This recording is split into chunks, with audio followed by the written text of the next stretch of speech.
Dumating na ang ikatlong batch ng mga Pilipino mula sa Israel. Kumuha tayo ng update mula kay Luisa Erispe. Live, Luisa.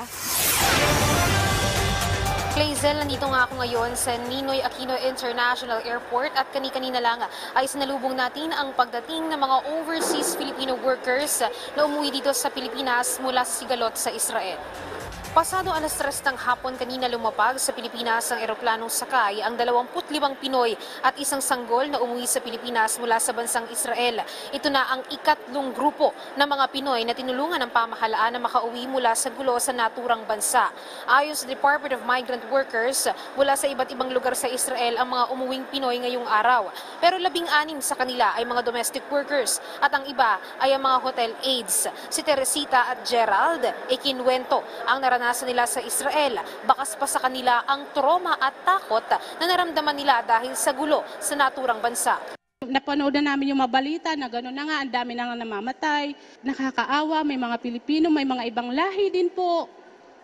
May mga ibang lahi na, ayun na, nadami na nga. Kasi wala na silang pinipili, magsabata, magsamatanda, wala na silang minasakit na nila lahat. Nakakaawa, pero at least kami, nandun kami, nagtatago lang kami doon. Narinig ko yung siren, yung red alert. Sabi ko, ano ba yung cellphone mo? Napakaingay. Ano ba yung ringtone mo? Nakakatakot. Tapos, ang dami-daming alert. Tapos, ang tinignan ko, sobrang daming bombang pumasok. So, after few minutes, ayun na, nag-siren na yung buong Tel Aviv, nag-sirena na. We need to hide ourselves. So, from that day on, guys, tuloy-tuloy yun. Tuloy-tuloy yun na almost every day. Wala kaming peace of mind. Kasi kahit saang area ka ng Israel, from time to time, makakarinig ka ng sirena. Bawat isa naman sa kanila para makabangon pag-uwi dito sa Pilipinas, tulad ng nakaraang mga grupo, makakatanggap din ng nasa 135,000 pesos na assistance.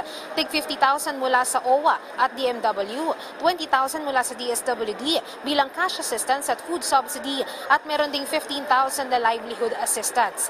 Tutulong din ang OWA na maihatid ang mga OFW sa kani-kanilang mga probinsya.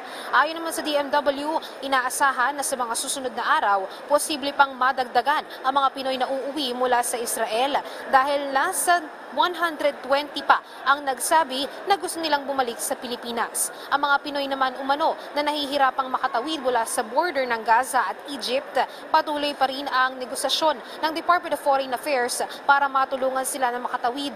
Pero ngayon, sinisiguro naman ng DMW na nasa ligtas at maayos na silang lugar.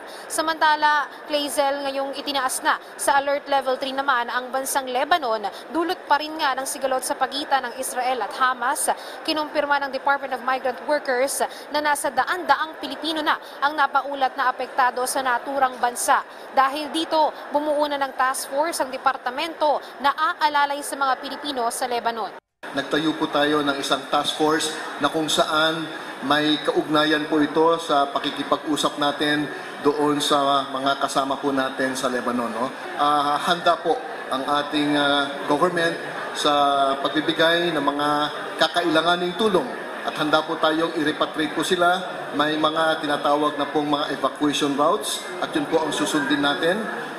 Binigay na po natin yung mga paraan, yung mga proseso sa ating mga kababayan para maging maayos po ang lahat.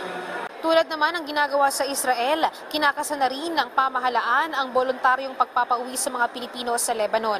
Hindi pa man tiyak kung ilang Pinoy ang uuwi o kailan, paniniguro ng DMW, sinisikap nilang lahat ng Pinoy sa lugar ay ligtas. Bukas din 24 oras ang kanilang tanggapan at ang Embahada ng Pilipinas sa Beirut para sa mga nais humingi ng tulong.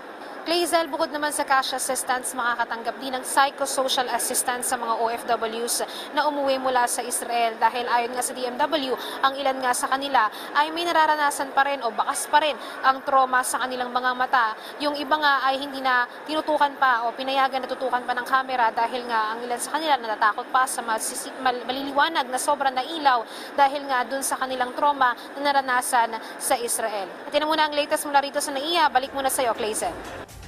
Maraming salamat sa iyo, Luisa Erispe.